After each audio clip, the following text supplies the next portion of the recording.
يا هلال أهلا أهلا كيف الحال قد غبت وإليك اشتقنا وانتهى بعدك صار وصال نعطي صبرا نأخذ أجرا والله يرانا ويسمعنا نغفر زلا نوصل أهلا لأن رمضان يجمعنا لأن رمضان يجمعنا.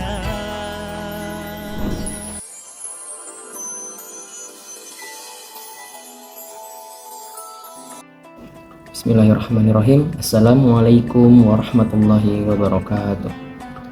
Innal hamdalillah nahmaduhu wa nasta'inuhu wa nastaghfiruh wa na'udzu billahi min shururi anfusina wa min sayyiati a'malina.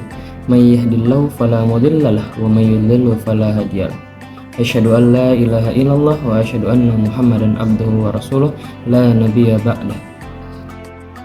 Puji syukur kehadirat Allah yang telah memberikan kita beribu-ribu nikmat, di antaranya nikmat keimanan serta pendengaran dan penglihatan kepada kita hingga saat ini dan dapat berfungsi dengan baik.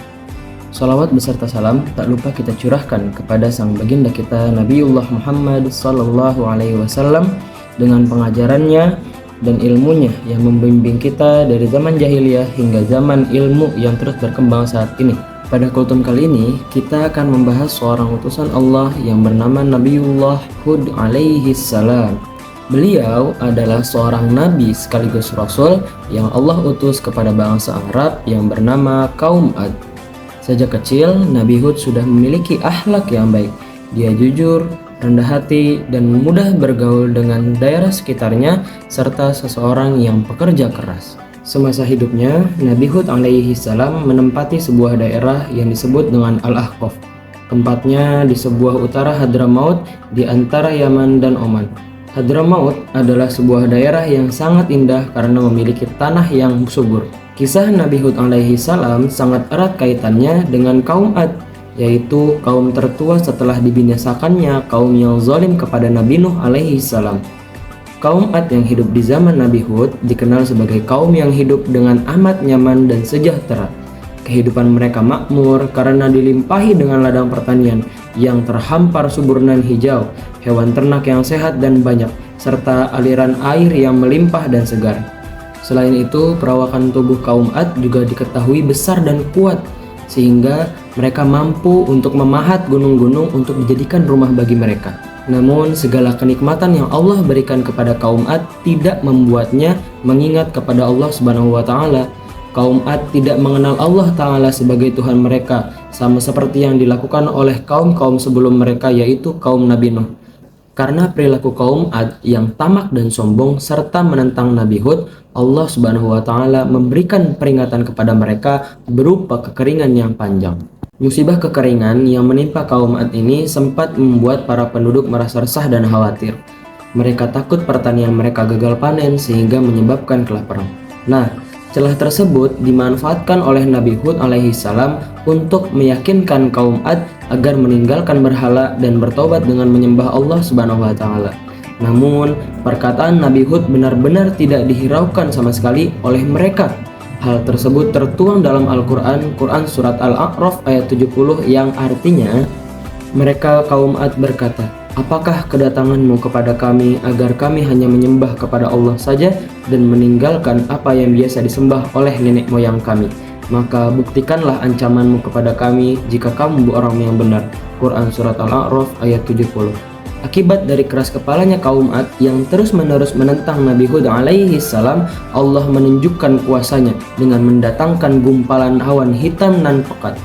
Kaum Ad justru berseru gembira karena mengira awan tersebut adalah pertanda datangnya hujan yang akan menyelamatkan ladang dan pertanian mereka dari kekeringan. Namun di tengah kegembiraan mereka, Nabi Hud alaihi salam memberi peringatan bahwa awan hitam yang datang bukanlah pertanda turunnya hujan. Justru ini pertanda buruk akan datangnya azab dari Allah kepada kaum Ad karena telah menyekutukan Allah Subhanahu wa Ta'ala. Namun, kaum Ad tetap tidak mau mempercayai segala perkataan dan meminta bukti atas peringatan Nabi Hud. Hingga akhirnya Allah menjatuhkan azab yang menimpa kaum Ad dengan mendatangkan angin topan secara dahsyat. Saking dahsyatnya, Diriwayatkan bahwa angin yang berlangsung selama 8 hari 7 malam tersebut telah menghancurkan segalanya seperti serbuk.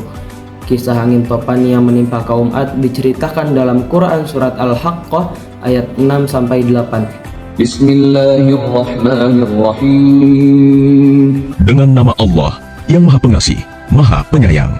وَأَمَّا عَادٌ فَأُهْلِكُوا بِرِيحٍ صَرْصَرٍ عَاتِيَةٍ. Sedangkan kaum Ad, mereka telah dibinasakan dengan angin topan yang sangat dingin.